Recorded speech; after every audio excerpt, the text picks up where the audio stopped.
বিভিন্ন মাধ্যমে আমাকে হত্যার হুমকি দেওয়া হচ্ছে, বললেন আমির হামজা। নারীদের বাদ দিয়ে দেশ এগোতে পারবে না, জাইমা রহমানের প্রথম বক্তব্য। জামাত কর্মীরা বাড়ি বাড়ি গিয়ে বিকাশ এনআইডি নম্বর সংগ্রহ করছেন, অভিযোগ ফখরুলের। জানাবো জাতীয় নির্বাচন নিয়ে কি অস্বস্তিগুলো কাটল, এবং সর্বশেষ জানাবো সমঝোতার 27 আসনে এনসিপির প্রার্থী ঘোষণা, খালি 3 আসন। দর্শক শুনছিলেন সংবাদ শিরোনাম, এবার জানিয়ে দিব বিস্তারিত সংবাদ। তবে তার আগে অনুরোধ থাকবে ভিডিওটিতে একটি লাইক দিন এবং ভিডিও সম্পর্কে আপনাদের গুরুত্বপূর্ণ মতামত কমেন্ট করে জানিয়ে দিন। বিভিন্ন মাধ্যমে আমাকে হত্যার হুমকি দেওয়া হচ্ছে, বলছেন আমির হামজা। কুষ্টিয়া 3 আসনে জামায়াত ইসলামীর মনোনীত সংসদ সদস্য প্রার্থী ও আলোচিত ইসলামী বক্তা মুফতি আমির হামজাকে হত্যার হুমকি দেওয়া হচ্ছে বলে অভিযোগ উঠেছে। বিকেল 4:36 নিজের ভেরিফাইড ফেসবুক পেজে এক পোস্টে তিনি একথা জানান। ফেসবুক পোস্টে মুফতি আমির হামজা লিখেছেন, একটু জানিয়ে রাখি, গতকাল থেকে বিভিন্ন মাধ্যমে আমাকে হত্যার হুমকি দেওয়া হচ্ছে। আমি মৃত্যুর জন্য সবসময় প্রস্তুত, ইনশাল্লাহ। আপনাদের কাছে অনুরোধ রইল, আমার অনুপস্থিতিতে কুষ্টিয়াতে যেই ইনসাফ কায়েমের লড়াই আমরা শুরু করেছি সেটা প্রতিষ্ঠিত করেন এবং আমার 3 শিশু কন্যা সন্তানকে একটু দেখে রাখেন। আমির হামজার বিরুদ্ধে কুষ্টিয়ায় ঝাড়ু মিছিল করেছেন নারীরা। প্রয়াত সাবেক প্রধানমন্ত্রী বেগম খালেদা জিয়ার ছোট ছেলে আরাফাত রহমান কোকোর নাম বিকৃত করে বক্তব্য দেওয়ার প্রতিবাদে রোববার বেলা 11:30টায় বটতৈল মোড় থেকে মিছিলটি বের হয়ে চৌরাহাসে গিয়ে শেষ হয়। মিছিলে অংশ নেওয়া নারীরা মুফতি আমির হামজা দৃষ্টান্তমূলক শাস্তির দাবি করেন। তারা বলেন, মুফতি আমির হামজা একজন আলেম হয়ে কি এই ধরনের কথা বলতে পারেন? একজন মৃত মানুষকে নিয়ে কোনো আলেম এই ধরনের কুরুচিপূর্ণ কথা বলতে পারেন না। নারীদের বাদ দিয়ে দেশ এগোতে পারবে না, জাইমা রহমানের প্রথম বক্তব্য। জনসংখ্যার অর্ধেক অংশকে পেছনে রেখে বাংলাদেশ বেশি দূর এগিয়ে যেতে পারবে না বলে মন্তব্য করেছেন বিএনপির চেয়ারম্যান তারেক রহমানের কন্যা ব্যারিস্টার জাইমা রহমান। তিনি বলেন, নিজের ছোট্ট জায়গা থেকেই দেশ ও সমাজের জন্য কিছু করার আন্তরিকতা আমাদের সবার থাকা উচিত। বিকালে রাজধানীর খামারবাড়িতে কৃষিবিদ ইনস্টিটিউটে ঢাকা ফোরাম আয়োজিত জাতি গঠনে নারী নীতি সম্ভাবনা এবং বাংলাদেশের ভবিষ্যৎ শীর্ষক আলোচনা সভায় তিনি এসব কথা বলেন। গত 25শে ডিসেম্বর বাবার সঙ্গে লন্ডন থেকে দেশে ফেরার পর এটি জনপরিসর বা নীতি নির্ধারণী পর্যায়ে জাইমা রহমানের প্রথম বক্তব্য। বক্তব্যে জাইমা রহমান বলেন, আজ আমরা এখানে যারা উপস্থিত হয়েছি আমাদের সবার আদর্শ, অভিজ্ঞতা ও দৃষ্টিভঙ্গি এক নয়। তা সত্ত্বেও আমরা একসঙ্গে বসেছি এবং আলোচনা করছি, কারণ আমরা সবাই দেশ ও দেশের মানুষের জন্য ভাবছি। এই ভিন্নতা নিয়ে একসঙ্গে কথা বলা এবং একে অপরের কথা শোনা, এটাই গণতন্ত্রের আসল সৌন্দর্য। নিজের অনুভূতি প্রকাশ করতে গিয়ে তারেক রহমান বলেন, ভিন্ন এক অনুভূতি ও আবেগ নিয়ে আজ এখানে দাঁড়িয়েছি। বাংলাদেশের কোনো পলিসি লেভেলে এটি আমার প্রথম বক্তব্য। আমি এমন কেউ নই যার কাছে সব প্রশ্নের উত্তর আছে বা সব সমস্যার সমাধান জানা আছে। জামাত কর্মীরা বাড়ি বাড়ি গিয়ে বিকাশ এনআইডি নম্বর সংগ্রহ করছেন, অভিযোগ ফখরুলের। জামাত কর্মীরা ভোটারদের বাড়ি বাড়ি গিয়ে বিকাশ নম্বর এবং এনআইডি নম্বর সংগ্রহ করছেন বলে অভিযোগ করেছেন বিএনপির মহাসচিব মির্জা ফখরুল ইসলাম আলমগীর। নির্বাচন কমিশন ভবনের সিইসির সঙ্গে বৈঠক শেষে তিনি এসব কথা বলেন। মির্জা ফখরুল বলেন, নির্বাচন কমিশন অনেক ক্ষেত্রে প্রশ্নবিদ্ধ আচরণ করেছে। পোস্টাল ব্যালট যেভাবে করা হয়েছে তা সঠিক নয়। কোনো একটা দলকে ব্যালট পেপারে সুবিধা দেওয়া হয়েছে। তিনি আরো বলেন, আমরা অনেক বিষয় তুলেছি ইসির সামনে। লেভেল প্লেইং ফিল্ড গঠন হোক আমরা চাই। যে কারণে আমাদের পার্টির চেয়ারম্যান ব্যক্তিগত সফর বাতিল করেছেন। কমিশনের কিছু কর্মকর্তা একটা দলের হয়ে কাজ করছেন বলেও অভিযোগ করেন তিনি। জাতীয় নির্বাচন নিয়ে কি অস্বস্তিগুলো কাটল? ত্রয়োদশ জাতীয় সংসদ নির্বাচনকে কেন্দ্র করে ভোটের পালে হাওয়া লাগা যাকে বোঝায় সেরকম কোনো কিছু এখনো সাধারণ জনপরিসরে দেখা যাচ্ছে না।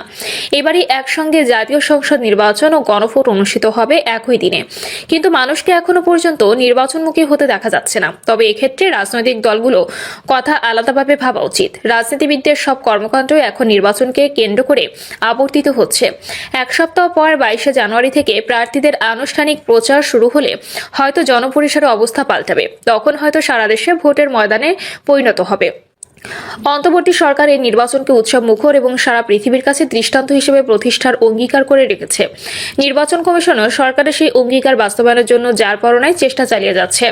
নির্বাচনী প্রক্রিয়া শুরুর আগে কোনো কোনো রাজনৈতিক দলের পক্ষ থেকে নির্বাচন কমিশনের পরিবর্তন ও পুনর্গঠন দাবি করা হলেও এখন আর তেমন কিছু শোনা যাচ্ছে না। হয়তো ইস্যুগুলো নিষ্পত্তি হয়ে গেছে।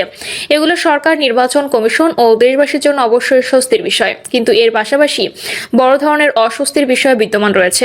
সেই অস্বস্তিগুলো যে অচিরেই দূর হওয়ার মতো কিংবা দূর হবে তাও নিশ্চিত করে বলা যাচ্ছে না। সবচেয়ে বড় অস্বস্তির বিষয় হচ্ছে সামগ্রিক আইন শৃঙ্খলা পরিস্থিতি। এই আইন শৃঙ্খলা পরিস্থিতির সঙ্গে অবৈধ অস্ত্র উদ্ধারের বিষয়টি ঘনিষ্ঠভাবে জড়িত, কিন্তু পুলিশের উচ্চতম মহল থেকে ইতিমধ্যে বলে দেওয়া হয়েছে যে নির্বাচনের আগে সব অবৈধ অস্ত্র উদ্ধার সম্ভব নয়। অবশ্য এ কারণে যে নির্বাচনে বিশেষ কোনো বিঘ্ন ঘটতে পারে এমনটাও তারা মনে করে না। তবে অবৈধ অস্ত্রের ঝনঝনানি প্রায়শই শোনা যায়। হয়তো নির্বাচন যত ঘনিয়ে আসবে ততই অবৈধ অস্ত্রধারীরা সংযত হতে থাকবে, কিন্তু যেমনটি ধারণা বা অভিযোগ করে আসা হচ্ছে তাতে অবৈধ অস্ত্রের ব্যবহারের সঙ্গে নির্বাচন বিরোধী শক্তির একটা যোগসাজশ রয়েছে। তাদের উদ্দেশ্য নির্বাচনকে বিঘ্নিত করে প্রশ্নবিদ্ধ করা। নির্বাচনকে কেন্দ্র করে অবৈধ অস্ত্রের ব্যবহার শুরু হয়েছে ইনকিলাব মঞ্চের মুখপাত্র শরীফ ওসমান হাদির হত্যাকাণ্ডের মাধ্যমে। তারপর থেকে দেশের বিভিন্ন স্থানে অনেকগুলো রাজনৈতিক হত্যাকাণ্ড সংঘটিত হয়েছে। এর প্রায় প্রতিটি ক্ষেত্রেই আমরা দেখতে পেয়েছি অবৈধ অস্ত্রের ব্যবহার। নির্বাচনের মুখে তাদের নিষ্ক্রিয়তা কিভাবে আশা করা যায়। আইন শৃঙ্খলা পরিস্থিতি নিয়ন্ত্রণের সবচেয়ে বড় ভূমিকা পুলিশের, কিন্তু 24-এর গণ অভ্যুত্থানের পর স্বৈরাচারের সহযোগী বলে পুরো পুলিশ বাহিনীকে যেভাবে হেনস্থা এবং কোণঠাসা করা হয়েছে, সেখান থেকে পুলিশ বাহিনী এখনও স্বাভাবিক অবস্থায় ফিরে আসতে পারেনি। এই অবস্থায় তাদের উপর এসে পড়েছে সুষ্ঠু ও শান্তিপূর্ণভাবে নির্বাচন অনুষ্ঠানের গুরুদায়িত্ব। কিন্তু পুলিশের মহাপরিদর্শক বাহারুল আলম বলেছেন, সমাজের সম্পূর্ণ সমর্থন না পেলে আমি নির্বাচন করতে পারবো না। 10 জানুয়ারি রংপুরে সাংবাদিকদের সঙ্গে আলাপকালে আইজিপি এসব কথা বলেন। এর আগে তিনি Rangpur police lines school and college মিলনায়তনে রংপুর বিভাগে কর্মরত পুলিশের বিভিন্ন ইউনিটের কর্মকর্তাদের সঙ্গে একটি বিশেষ সভা করেন। এরপর আইজিপি সাংবাদিকদের বলেন, আইনগত কাজ করতে গেলে মানুষ ভুল বোঝে। তারা মনে করে এরা 5ই আগস্টের আগের পুলিশ, তারা কেন গ্রেপ্তার করবে, তারা কেন রাস্তা ছেড়ে দিতে বলবে। নির্বিঘ্নে আইন প্রয়োগ করাই পুলিশের কাছে বড় চ্যালেঞ্জ। আইজিপি সাংবাদিকদের কথা বলেছেন যে আইন শৃঙ্খলা সবাই উপদেষ্টাদের বলেছি, নির্বিঘ্নে আইন প্রয়োগে আমাকে সমর্থন ও গ্রিন সিগন্যাল দিতে হবে। আমি নিরপেক্ষভাবে আইন প্রয়োগ করতে চাই। আমার যদি ভয় থাকে, এটা বললে তো এসিপির ওরা আমাকে করবে, এটা বললে তো অমুক বড় দল এসে আমাকে করবে, এটা যদি আমার ওসির ভিতরে, সাব ইন্সপেক্টরের ভিতরে থাকে, আমি তো পারবো না করতে। এইটাই আমার সবচেয়ে বড় চ্যালেঞ্জ।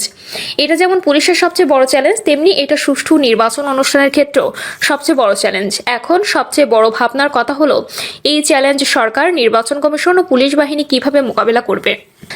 এসব অস্বস্তির পাশাপাশি রাজনৈতিক অঙ্গনে অস্বস্তি রয়েছে। এই অস্বস্তি রাজনৈতিক মেরুকরণকে কেন্দ্র করে। এখানে সবচেয়ে বড় অস্বস্তি হচ্ছে জুলাই অভ্যুত্থানের সামনের সারিতে যে ছাত্র নেতৃত্ব অবস্থান নিয়েছিলেন তাদের গঠিত রাজনৈতিক দল এনসিপি, জামাত ইসলামের সঙ্গে জোটবদ্ধ হওয়া নিয়ে। ফলে শুধু যে তাদের নেতৃত্বের একটা বড় অংশ দল ছেড়েছেন তা নয়, তাদের গুপ্ত অথচ প্রকৃত পরিচয় প্রকাশিত হয়েছে বলে মানুষ মনে করছে। এরপর বিষয়টি আরো গভীর একটি মাত্রা পেয়েছে যখন এনসিপি নেতৃত্ব পর্যায় থেকে চাউর হয়েছে যে অন্তর্বর্তী সরকারের উপদেষ্টা পরিষদের কোনো সদস্য ইন্ধন দিয়েই তাদেরকে জামাতের সঙ্গে জোটবদ্ধ হতে ভূমিকা রেখেছেন। এরপর এই প্রশ্ন ওঠা স্বাভাবিক যে উপদেষ্টা পরিষদের ওই সদস্যদের এক্ষেত্রে স্বার্থ কি। তাহলে পেছনে কি এমন সমীকরণ রয়েছে যে জামাতের নেতৃত্বাধীন জোটটি আগামী সরকার গঠন করছে, সেই সরকারের অংশ হওয়া নিশ্চিত করার জন্যই এনসিপিকে ইন্ধন দেওয়া হয়েছে জামাতের সঙ্গে জোটবদ্ধ হতে। এর মধ্যে আবার এবি পার্টির চেয়ারম্যান জামাতের সঙ্গে জোটবদ্ধ হওয়ার জন্য জনগণের কাছে ক্ষমা চেয়েছেন। তার বক্তব্যে এটা স্পষ্ট যে নিজেদের অস্তিত্ব রক্ষার তাগিদেই বাধ্য হয়ে তারা জামাতের সঙ্গে জোটবদ্ধ হয়েছেন। প্রিয় দর্শক, এই ছিল এখনকার সর্বশেষ সংবাদ। আপডেট সব সংবাদ পেতে চ্যানেলটি সাবস্ক্রাইব করে বেল আইকনটি ক্লিক করে রাখুন।